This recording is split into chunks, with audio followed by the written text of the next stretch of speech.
खुशी हो वहाँ तू जहाँ भी रहे, जिंदगी हो वहाँ तू जहाँ भी रहे.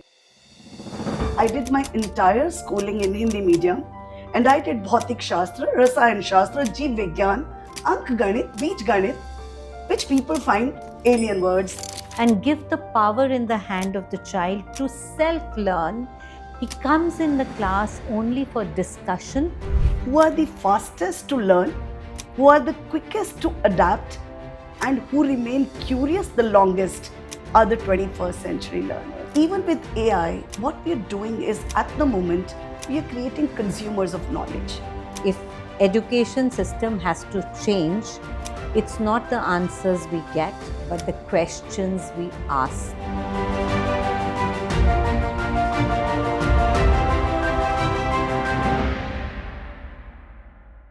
Hi guys, we are back again with Extramarks Beyond Classroom. And this time I bring to you a lovely lady. Now, I should call her edu leader, give some designation to her. But the only thing I can tell you that when I walked into the room, she caught my attention. And I was curious about the journey she's taken to her position as KIIT's principal, dedicated her life to that school and shaping of that school for the last 40 years.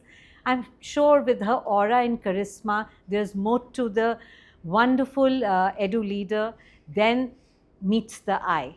Together, we are going to unravel the wonderful personality in front of us, going right back to her days as a little girl who had dreams in her eye for the future ahead and how she shaped herself as a personality, and everything that she gathered on the way is today the reason. Let's meet Dr. Sangeeta Bhatia and walk through her life and explore the person behind this personality.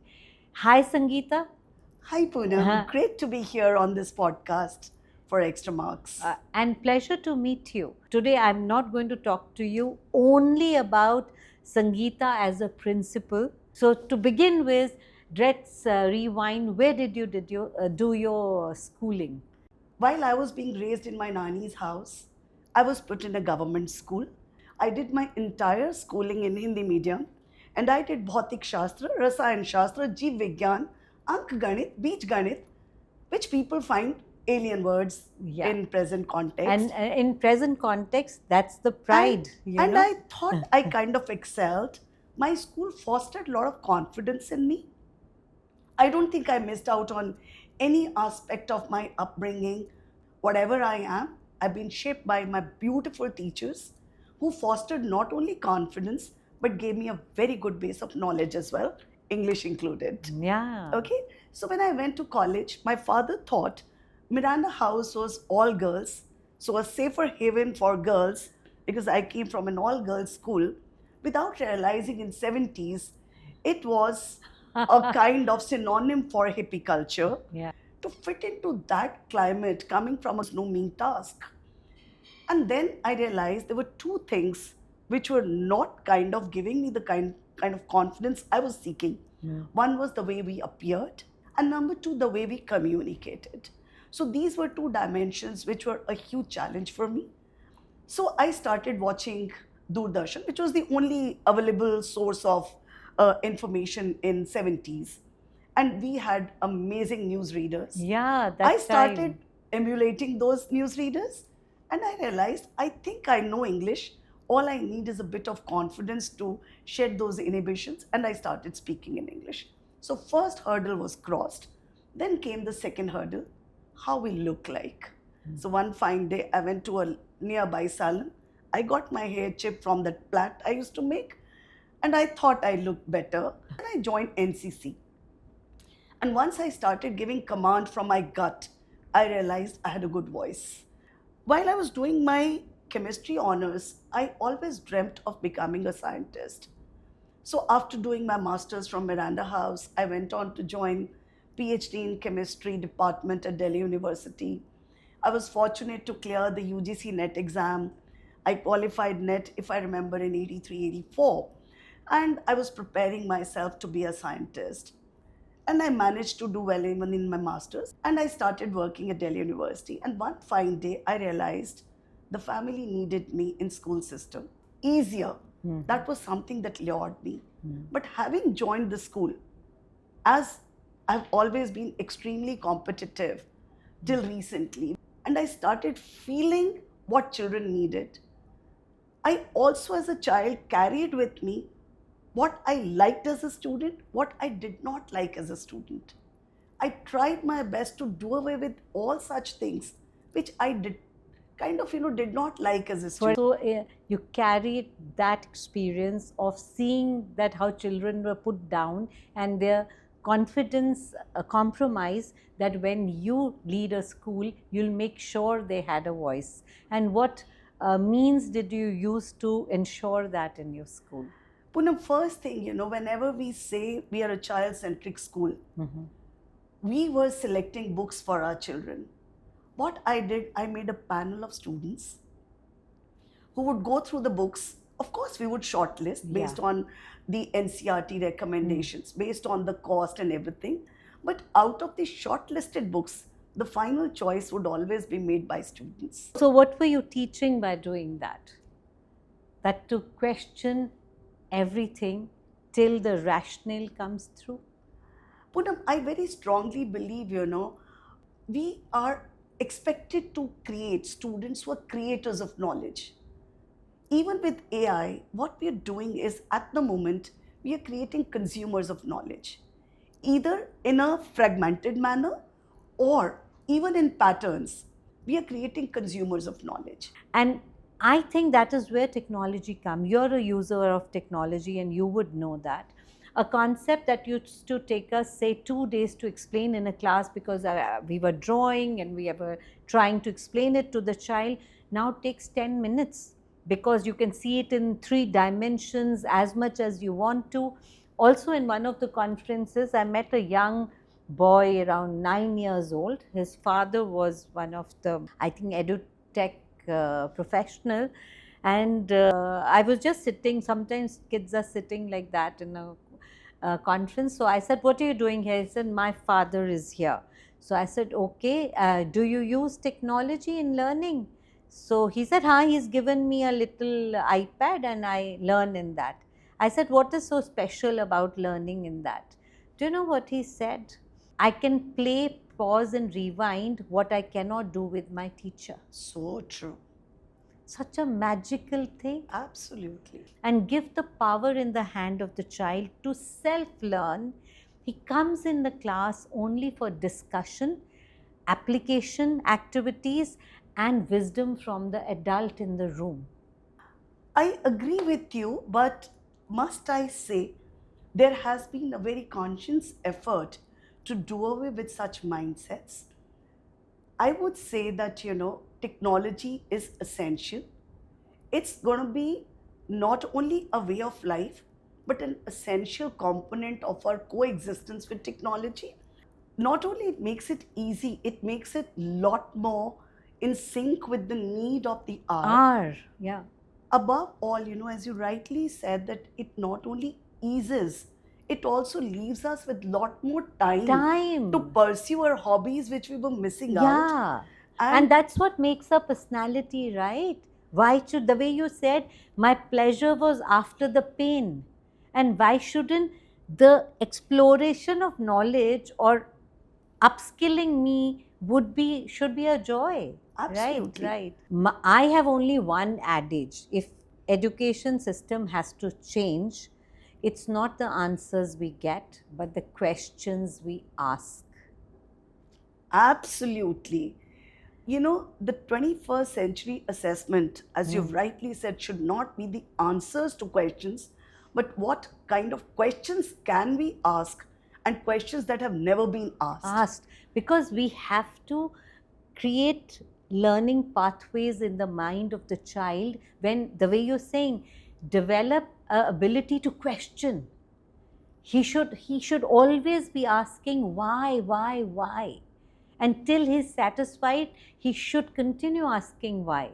So that's how new knowledge will come, right? I think this brings me to a point that success in our education system is not how many highest scoring mark seekers do we produce, but who are the fastest to learn, who are the quickest to adapt, and who remain curious the longest are the 21st century learners. I would underline the last. If Who you remain curious the longest. Because it's only till you're curious you're learning. It's crazy, Sangeeta. If you carry that part through your life, you're such a happy person, you know. Absolutely. Because you're always awestruck with the word. I am awestruck every day with everything around me. Because there is abundance around us. And when we stop looking around, then we start going into a burrow. But once we are mindfully looking around, every day there is a new discovery. And that duty has to be fulfilled in those 12 years of creating that curious mind. Now in few levels, we have fifth section also. So we've started calling them curious. I'll begin with confident, curious, caring, connected, and now the fifth one is called courageous. So they're Very all nice. around C's, which define the way we look at our own organization. No, words carry power. Each one of them. And if that is the word that is there, that's the power that So, you give it. You know, Yeah. every few years we rotate them from confident to caring, caring to Yeah. curious, curious Yeah. to connected, connected Beautiful. to courageous. Beautiful. So that's how our Yeah. sections in the school are christened. I have a curious question. I have this scientist who's head of the institution, has the heart in the right place, is constantly experimenting. What is your relationship with technology adoption in schools? It is essential. If you're not in sync with times, you're going to lag behind. And there's no room for laggards in this world. You have to be not only updated, you have to be joyfully accepting. As I said, adaptability is essential.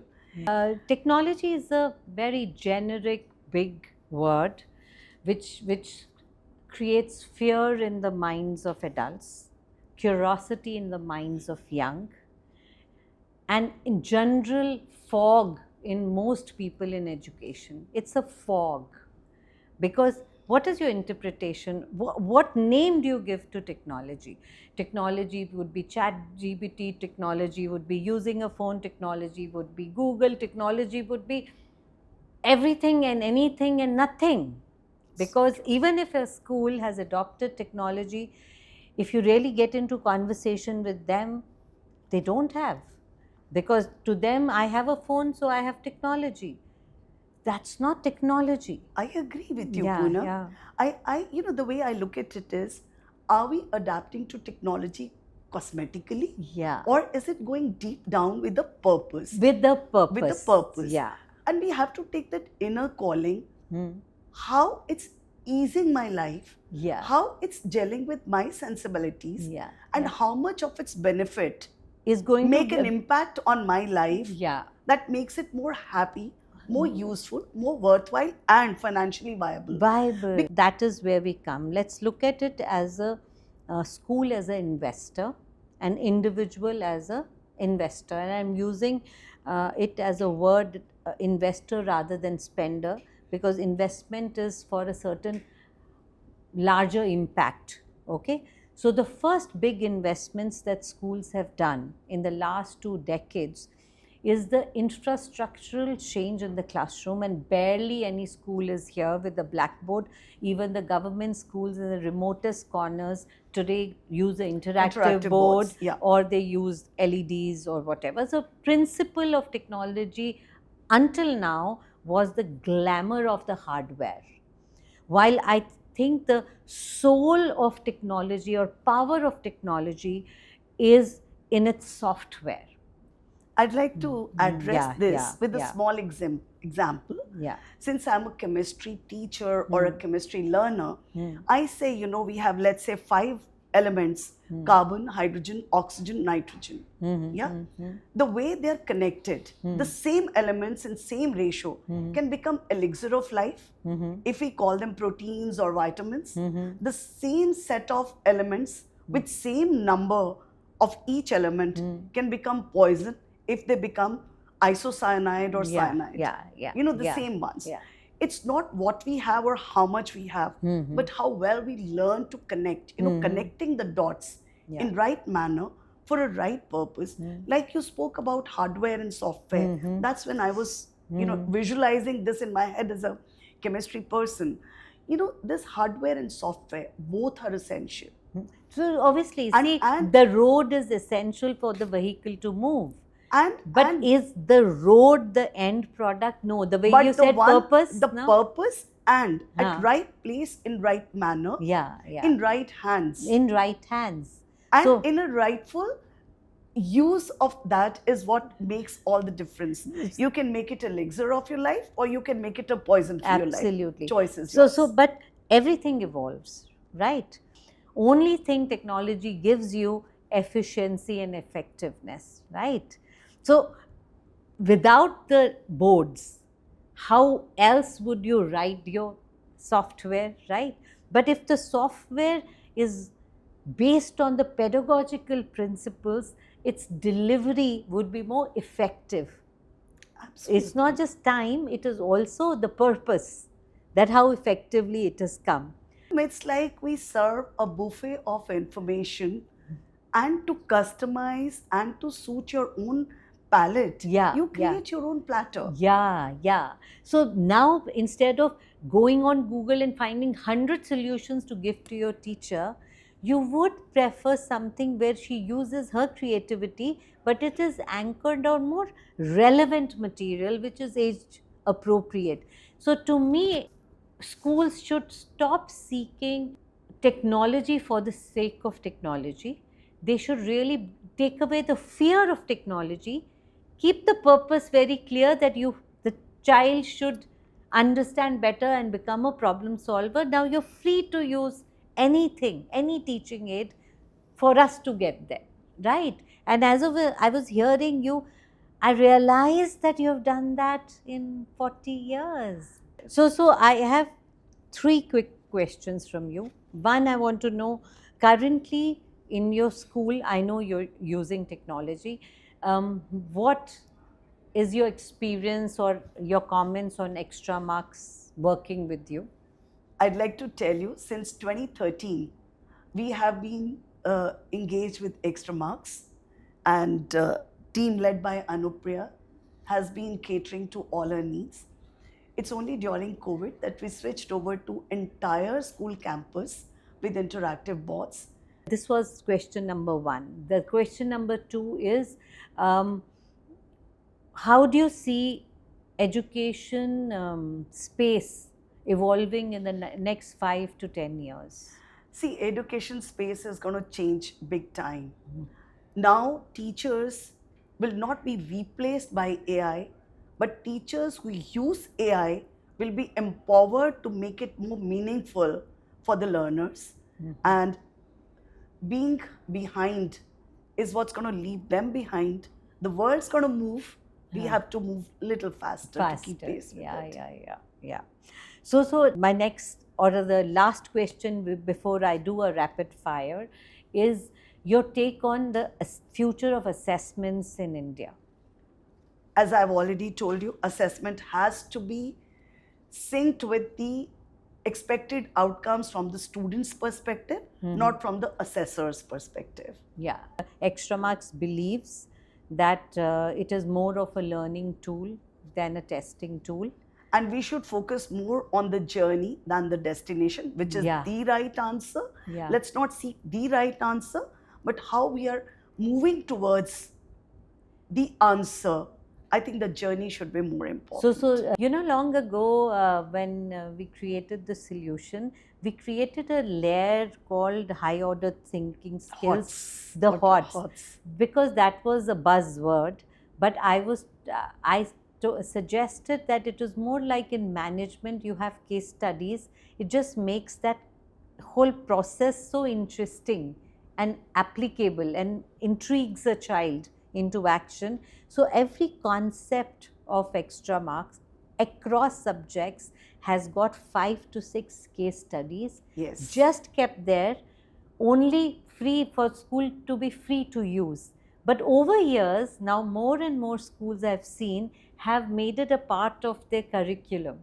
While as extra marks, we innocuously put that it should change the way the classrooms are taught. But that change has happened now. It's interesting. Aren't we so glad to see the change, Yeah. the focus moving more towards the child's holistic growth than Yeah. a linear approach to handling Absolutely. education? Absolutely. And I'm so happy to see the journey over last 4 decades. Yeah, And I yeah. swell with pride when I see the positives that I see are far too many. The negatives we are coming across. Yeah, But yeah. I'm sure we'll cross No, that no, as I well. love the current generation. Very interesting. I'm so fond of the current generation. Yeah. And the way they, the confidence with which they carry themselves, the confidence with which they seek their voice to be heard. Yeah, They are true. no more. So the credit should go to all of you, this generation of educators, for creating this generation of It's learners. our children who have taught us to be in acceptance of their viewpoints. Absolutely. Pleasure meeting you. Same here, Poonam. Now, rapid fire is for your pleasure and ours. What's your go-to stress buster? Watch a movie. Okay, which kind? Any?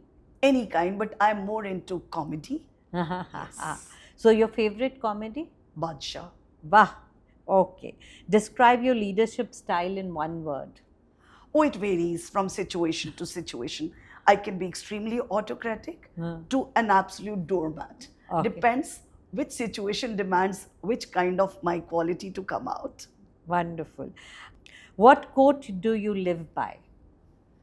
Work while you work and play while you play. One book that changed the way you think. Simple solutions. Absolutely, I am 100% with you. And all problems have simple solutions, right? Beautiful. If you could go back 10 years and change something in your career, what would that be? Say sorry to all children I was rough with. Good, good. One piece of advice you have for students today. Don't digress. Stay focused. Success will happen. Don't run after it. Do your good and it'll follow you. Okay, good. If you could have dinner with anyone, living or dead, who would it be? As always, with my father. The biggest life lesson he's given you? Don't give up. Fantastic. What's a song that always puts you in good mood? हर खुशी हो वहाँ जहाँ तू रहे. Very good. जिंदगी Can हो you वहाँ. sing? But I can tell you the first line. हर खुशी हो वहाँ तू जहाँ भी रहे. जिंदगी हो वहाँ तू जहाँ भी रहे. Wow, beautiful. If you weren't in education, what career would you choose? A scientist. Yeah. Making medicines. Yes. All right. Pleasure to know you, to meet you, and I wish you all the best. And obviously, you are co-creator with Extramarks, and we look forward to your feedback. Thank you so much, Poonam, and thanks to Extramarks for bringing me on this podcast. And reflect a lot, and reflection is what defines each one of us. Thank you, Extramarks, and thank you, Poonam. God bless. Take God care. bless us.